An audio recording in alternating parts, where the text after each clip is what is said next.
Welcome to the UFC 182 conference call. Today's call is being recorded. At this time, I'd like to turn the call over to Mr. Dave Schaller. Please go ahead, sir. Thank you, Justin. Hello, everyone. Fight week is upon us. UFC 182, John Bones Jones versus Daniel Cormier for the light heavyweight championship this Saturday, January 3rd, live at the MGM Grand. You probably have seen these guys all over the media today. They are here with us right now. So without further ado, Justin, let's open it up for the first question. Thank you. If you'd like to signal with questions, please press star one on your touch-tone telephone. If you're joining us today using a speakerphone, please make sure your mute function is turned off to allow your signal to reach our equipment. Again, that is star one if you'd like to ask a question, star one. We'll pause for just a moment as he signals. And the first question will come from Dave Diebert with Post Media News. Hi, thanks very much, both of you. With all the build, all the talk, everything that's, all the time that you guys spent thinking about each other, I just want to know if to both of you, do you guys allow the thought in your head, what happens if you lose this fight? Daniel, can I start with you with that one? I mean, I have not even thought about that for a second, bud. I won't accept that as my reality. I haven't thought about that. Do you allow yourself? I mean, I guess you prepare for being in the fight in worst case scenarios. In the course of your training, that would be fair. Well, I mean, you prepare for adversity, but you don't. I mean, how do you really prepare yourself to get knocked down or to be stuck in a submission outside of what you do day to day? So I don't think I've really thought about that. I mean, I think you have to stay positive in your training when you're preparing for something so big. Okay. What about you, John? Have you, do you allow that thought to enter your mind? What happens if I lose this fight? No, absolutely not. Absolutely not. I focus on victory and everything that I do. Okay. Just one other one for both of you. How much do you guys pay attention to the business aspect of this pay-per-view?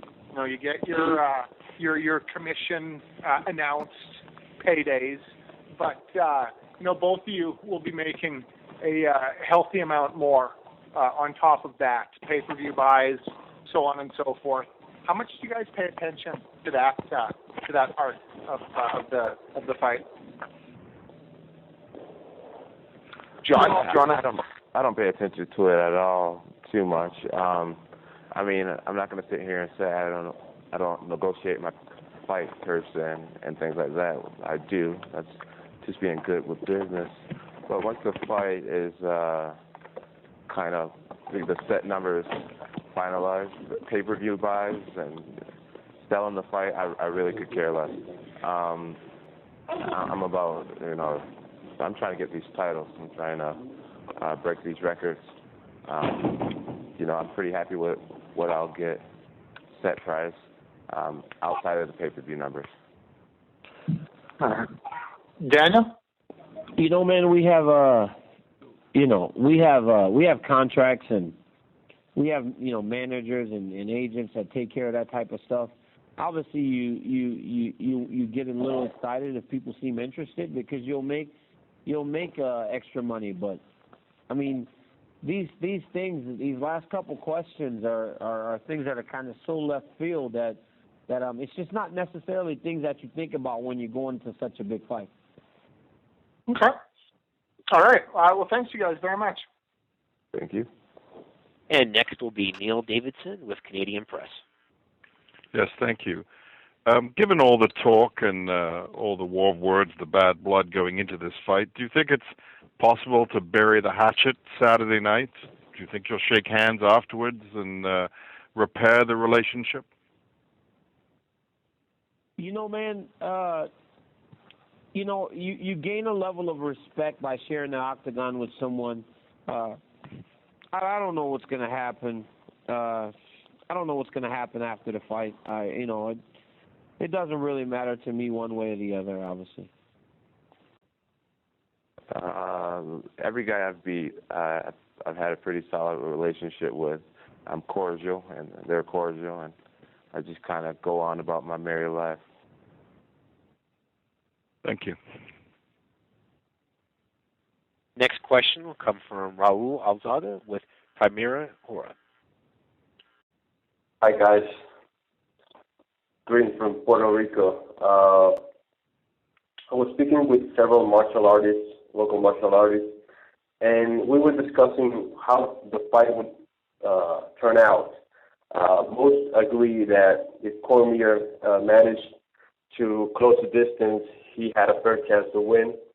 But the thing is, Daniel, for his wrestling, has fought guys that are pretty slow, and he hasn't fought the type of fighter that Jones is, with his range and crafty combinations in striking, and therefore Jones entered the fight as a heavy favorite. What do you guys think about that assessment, Cormier and Jones? There's no one way for anyone to win a fight. I think people are kind of getting, they're getting kind of like very narrow-minded in terms of how this fight can play out, how one guy has to win or one guy has to win. There is no set way in how I have to win this fight. I mean, if I don't secure takedowns, that doesn't mean that I cannot win this fight. So I think we need to look at it in a little broader, instead of being so narrow-minded. And Jones? I love the fact that people assume that if Daniel takes me down, he wins the fight. I love how people assume that he needs to get close to me, and then I'm suddenly at some type of disadvantage. Honestly, man, I'm so secure in my abilities as a fighter, in the clinch, dirty boxing, my jiu-jitsu, my top game, my bottom game, my wrestling. I really, I have no insecurities when it comes to my skill set. So, I mean, Rashad Evans, he was like, to beat John, you got to get in his chest. I'm like, okay. Not, with me knowing that, you think I'm not preparing anything close range, anything from the bottom, anything. I just find it very fascinating. The whole thing very fascinating. Thank you, guys, and best of luck to both of you. And next question comes from Stephen Marocco with USA Today. Hey, it's a question for John. You had some initial reactions to the promotional videos that featured the brawl, and I think at one point you said you were actually offended by it, by the way that the UFC promoted or marketed the fight between you and Daniel. Is that still the case? Do you still feel that way? No, I'm not offended by it. I'm hearing a major echo in my own voice. Kind of weird. It says everything I said back to me. Sorry, John. We'll work on that. Okay, but I'm not offended. Originally I was offended. It was my first emotion, and the reason why I never tweeted or made a statement about it was because, it's just the UFC. UFC 151 got canceled, and instantly my image got ruined overnight. That taught me a lot. It really did about the UFC. So them using that to promote fights, it doesn't surprise me. I'm just going to go with it. It's what I said. They're my quotes, and I'll live with it. And Daniel, how do you feel about the way the fight's been marketed thus far? Well, what the crazy thing is like when you look at that video, how am I really painted in a bright light for the things that I was saying? So I'm not necessarily I'm not upset about it anyway. They can only use the stuff that we said. If I didn't say it or if I didn't do it, they couldn't use it. So it doesn't really matter. I guess it's stuff that I said, it's stuff that I did. So when you do things, obviously there's a consequence to every action, and my action was being petty, and they used it. And you know what, man? It's got people excited. People want to watch this fight, and that's a big deal. One quick one, if I could just ask a real quick follow-up. John, when you separated yourself from the emotion of the situation following the brawl, the ESPN stuff, all the stuff that was said with a hot mic on, did you ever have a moment where you thought to yourself, man, this is going to make a hell of a promotional reel? No. A part of me was grateful. It was grateful that the UFC fans, I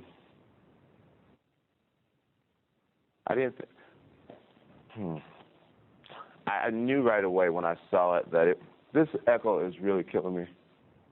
It's like annoying. I'm thinking about taking my earpiece out. Are you hearing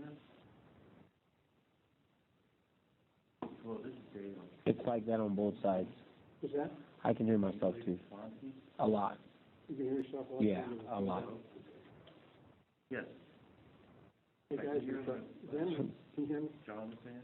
Tim. John, why don't you finish that by taking your earpiece on, just speaking to the microphone, and then we'll address it before the next question.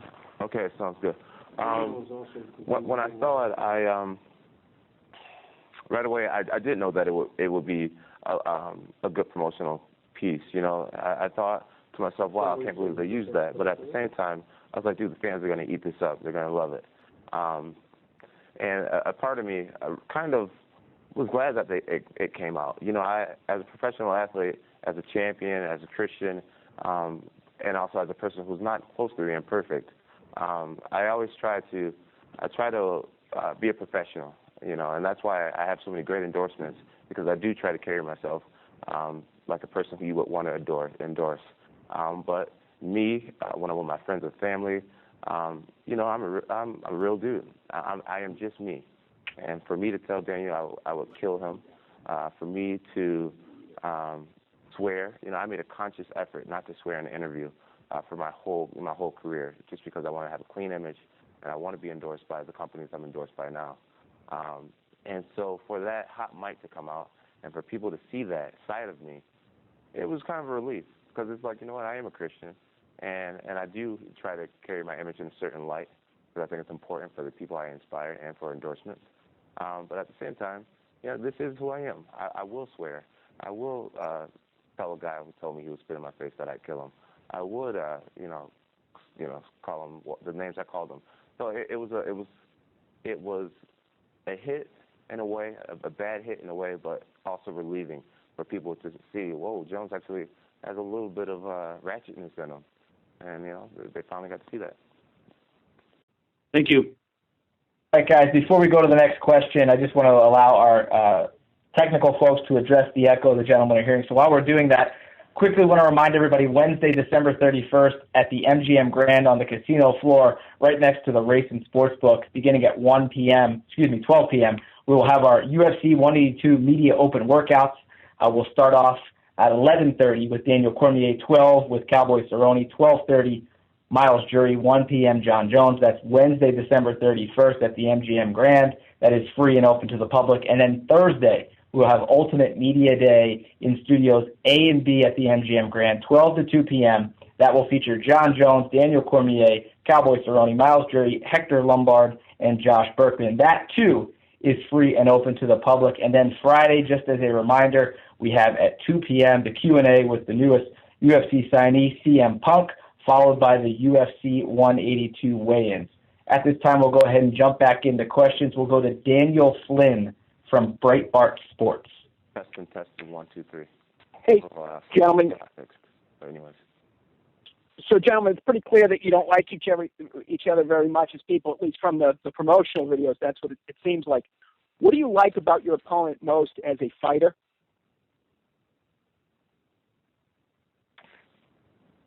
Well, first off, I like his, I like a lot of his abilities. I like his creativeness inside of the octagon, confidence in himself, and anytime a person wins as many fights as he has in a row, they deserve a level of respect. And at the level that he's won,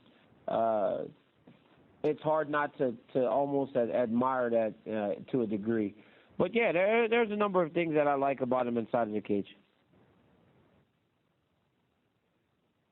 I wouldn't necessarily say that there's anything I like about him. I do find, I do respect that he's able to use his frame so successfully. You know, being a short guy and thicker guy, and not when you look at him, his body type doesn't scream athlete, but he's been able to do some amazing things, both in the sport of wrestling and in his MMA career. So, you know, I think he can be somewhat of an inspiration for people who are built like him. You know, it proves that you can do great things. It just a matter of your mindset and how you use your body. A question about the brawl and some of the fallout from the brawl this summer. John, you parted with Nike after the brawl, and you soon found a deal with Reebok. At the time, we were told the reason for the Nike falling out was the brawl with Daniel, but the timing coincided roughly with the UFC working out a sponsorship deal with Reebok, and then you got on with Reebok after the brawl, after the Nike dropped you. Was the stated reason for the fallout with Nike the only reason for switching to Reebok for you personally in the sponsorship? Is there something that you can tell us now that you couldn't tell us then about the switch? And then just a question for both guys. You know, both of you guys presumably going to enter the Octagon on Saturday night with sponsor insignia showing. A lot of the lower tier guys that I've talked to aren't thrilled with the sponsors being told they're not going to be welcome in the Octagon sometime next year. Given your status in the sport and the platform that you guys enjoy, do you feel any obligation to speak up on behalf of the interests of lower tier guys that may suffer some loss of income because of the bigger Reebok deal? So I'll start with the Nike deal. The truth about the Nike deal is, and you know, when I was in front of the commission, I definitely worded it wrong. Nike did not drop me because of that fight, and I kind of owe an apology to Nike for saying that they dropped me because of the fight. They actually did it. Nike's been known to stick by their athletes through much worse things than a brawl in the middle of the MGM. The truth is, Nike didn't seem as if they wanted to move forward in the field of MMA. They weren't activating me in the way that they said they would. You know, they promised me a lot of commercials and just all types of stuff outside of the financial and the merchandise. And you know, my rep came to me and said, "Hey, John, I'm sorry. I know we promised you this, but I don't think we're moving in that direction." So they said, "We will keep you on board as long as you want to be on board, because it's a pleasure to work with you, and obviously we'll do everything with you outside of the Octagon. But you know, your deal's still there." I just finished the second year of my deal, and I was going to get ready to start my third year of the deal, and I told them, I said, "You know what? If you guys aren't too serious about martial arts, then I don't want to be a part of the company, and I would rather, you know, hopefully I can respectfully leave." And they said, "You know, John, if you, don't like the deal we have in place, then, you know, we'll give you that out." So I was supposed to be out anyways. We talked about it.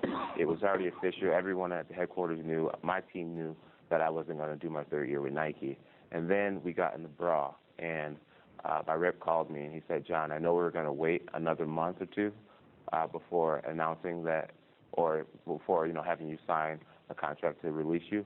But since you got in this fight, let's just have you sign this paperwork now, and let's just, not waste your time and allow you to go your own way." So the truth of the matter is I did not get dropped by Nike. It was a mutual thing, something that we had discussed months before the actual fight. And now I'm with Reebok, and I'm so excited to be with Reebok. It's an awesome deal. These guys are taking mixed martial arts very seriously, and they're taking me very seriously as an athlete. And I'm just very grateful to be a part of this company, a company that, you know, appreciates me and my sport as much as I appreciate being with them. And our next question comes from Steven Muhlhausen with SportingNews.com. Thank you guys for taking the time out today. And John, I want to start with you. And I read the .com piece, and you said that you no longer you have embraced the role of the villain, to paraphrase what you were saying. And when did you start embracing it? Because you've been really resistant on that in the past. Yeah, I have been pretty resistant. I mean, no one wants to be the bad guy, but at the same time, people tag me to be the bad guy, and I've learned to just let go.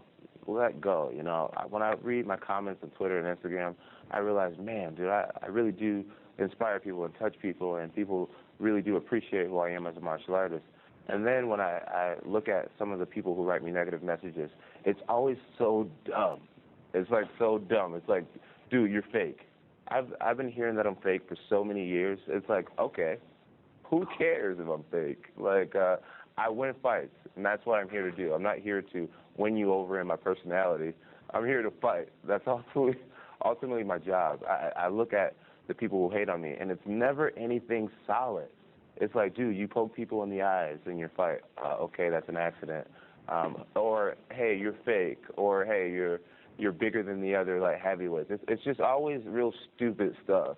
So I've learned to kind of laugh at it, and, you know, I'm just waiting for the person who really hates me that gives me a legit answer or reason, and no one that has ever really given me anything solid outside of calling me fake.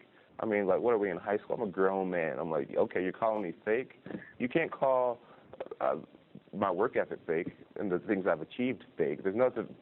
I just find it funny. I really do find it funny. I've learned to just kind of laugh at it and just go with it. That's the best thing you got on me. It's like, that's not a bad thing at all. It sounds like a girl calling me fake. So, yeah. So that's that. Daniel, what do you make of that, you know, considering, you know, that John, you know, embraced that role that the fans do think of him? Some of the fans. Some of the fans. I have a great support base.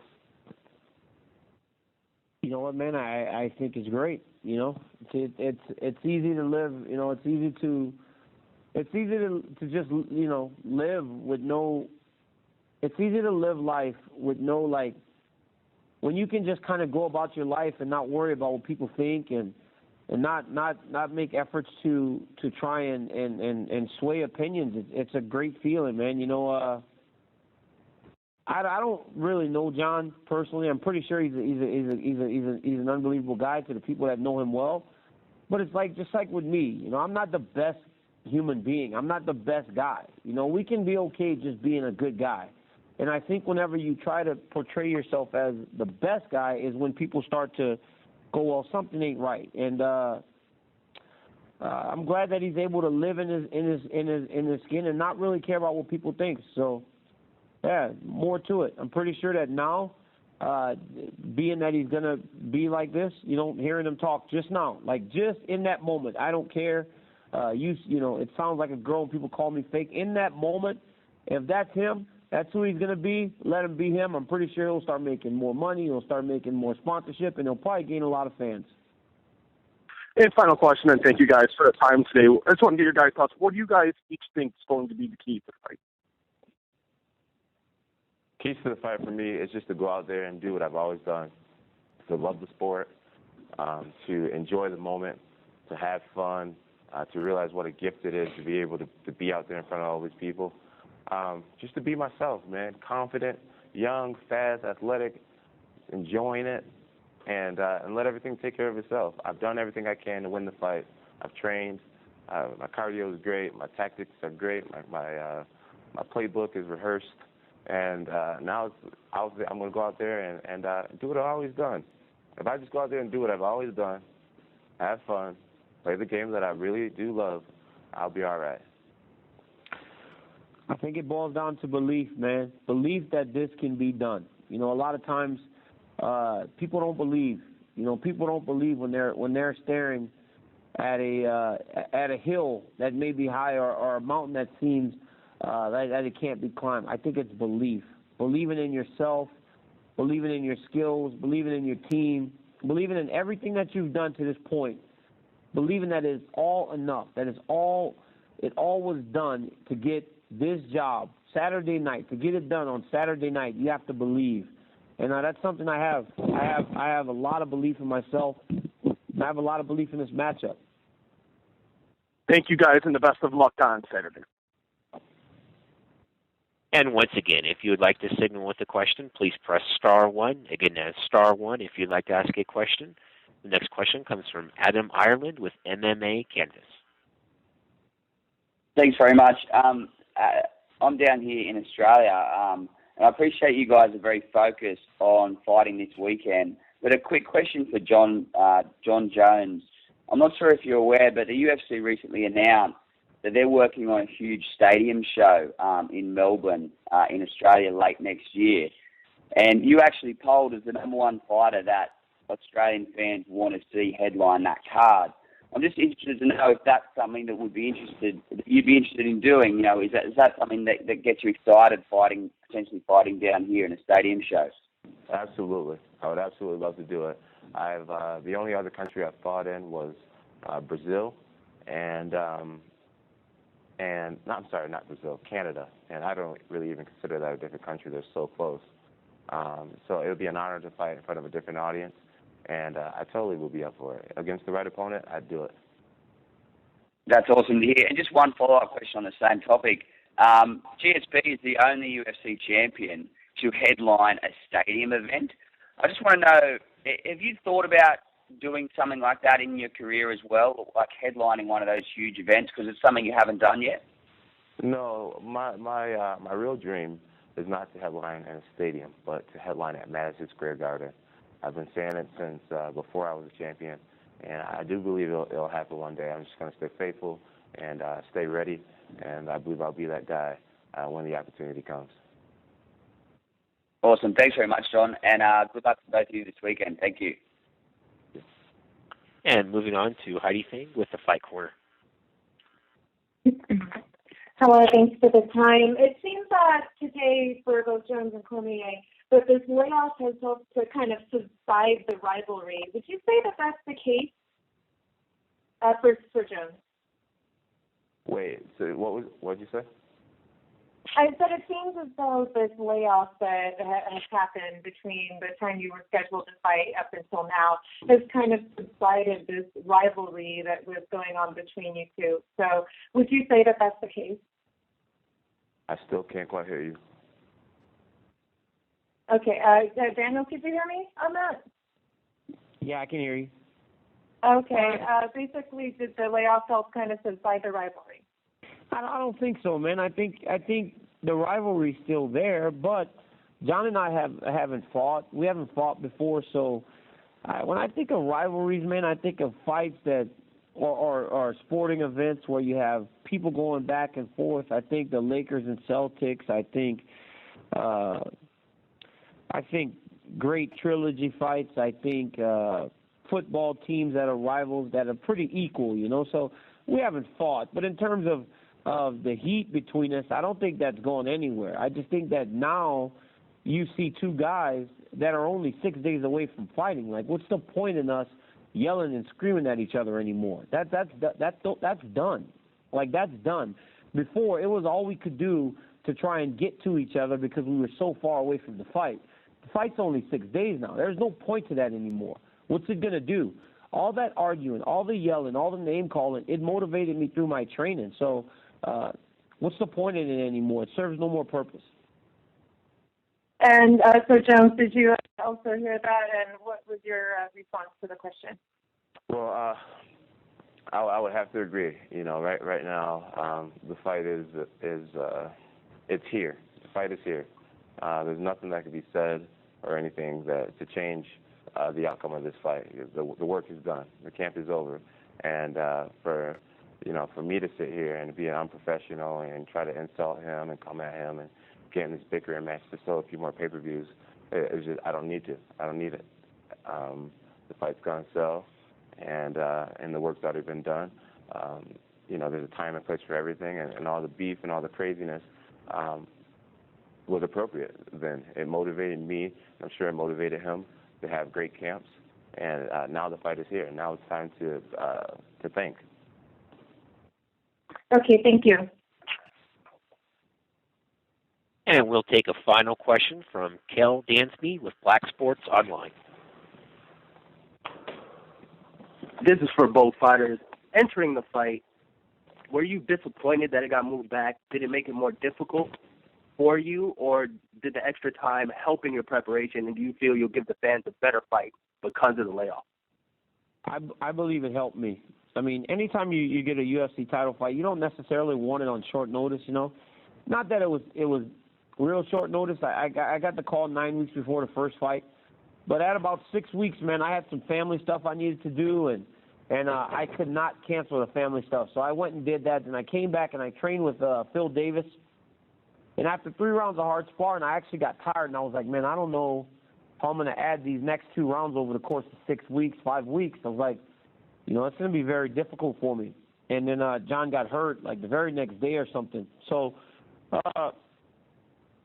then I had it was like a sigh of relief. You know, I was like, now I'm going to get my title fight under the right circumstances where I get a full training camp. I get to focus on it for many months, and I give myself the best opportunity to win this fight. So for me, it's been a complete blessing. It was a great turn of events. Now, the people were so excited for September, but I believe that we'll give a good fight this weekend, just as we would have before. And John, same question. For me, I do believe that that the fight being prolonged worked in Daniel's favor, but at the same time, I was ready for the fight then, and I'm ready for the fight now. You know, it's not like Daniel's got more time to train and I've been, you know, not using my time. We both have had more time to focus on this fight and on each other, and I think that's why it's going to be a great fight. You know, one thing that I love about this situation is there is no excuse for his performance or my performance when we get out there.